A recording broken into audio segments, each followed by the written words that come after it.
Here we are, the library. Oh, good. Books. Nothing better. Yeah, there are books here. It's a pretty stellar library. But that's not why we're here.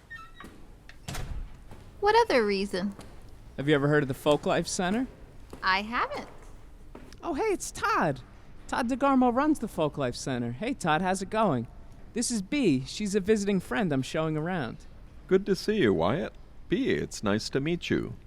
Hey, Todd, want to show us the Folklife Center and tell Bea a little bit about it? If you wouldn't mind, I'm really curious.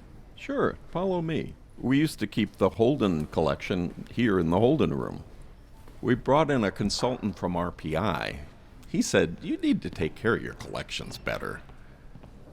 His suggestion was to give the stuff away and give it to the Chapman Museum. Just be a library. We couldn't possibly. So the alternative was somebody needed to be in charge of it, somebody with archives training. You don't want to treat it like a local history collection. You want to take care of it like a professional archive. What's the difference? It's a different mindset in terms of how you organize and manage things. Making them secure, it opens up different kinds of funding, too. So we put together a plan and collected all this archival stuff. Historical stuff, but we have artwork, too. Valuable paintings of the Hudson River, a Native American basket collection, incunabula, illuminated manuscripts, lots of stuff. And so I developed a proposal for the board to convert the old local history room into a Folklife Center that would combine the special collections with the Folklife projects we were already doing, and they agreed and created a whole department called the Folklife Center.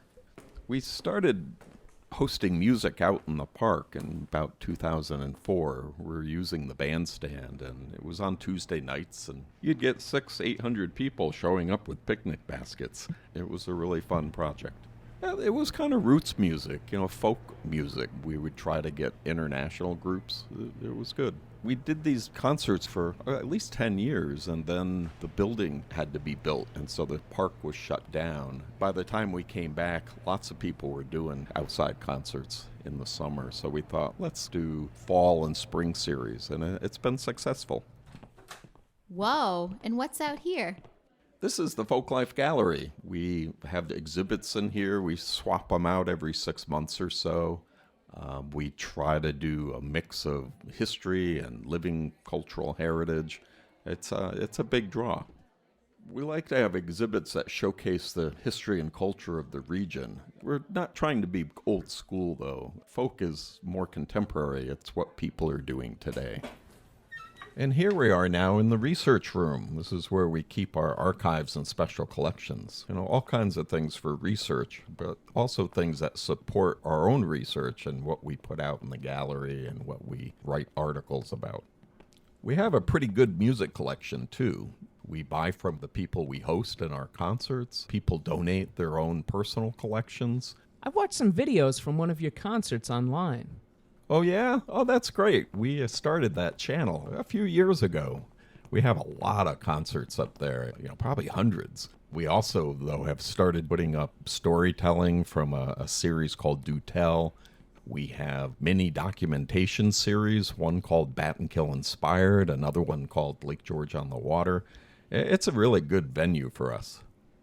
What do you see as the future of the Folklife Center? We're looking for ways to empower people to document their own histories, their own culture. We're working a lot with video, working a lot with audio, using social media to get work out there. Then it also goes into our archives so people in the future can research these things. And so you're accumulating stuff, pulling in and organizing it, and you have this whole center. But then who uses it, and for what? All kinds of folks. People who are writing books, people who are just interested in the kinds of things we have. Some people are scholars, others are students. We even get reenactors coming in.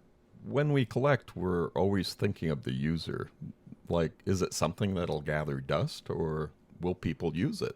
It's a two-part thing with archives. You want to preserve it, but you also want people to use it. Otherwise, what's the point? Totally. Thank you, Todd. I really appreciate you taking the time to walk us through. Yeah, this has been so interesting. I could spend years here looking at everything. Hey, absolutely. Come back anytime.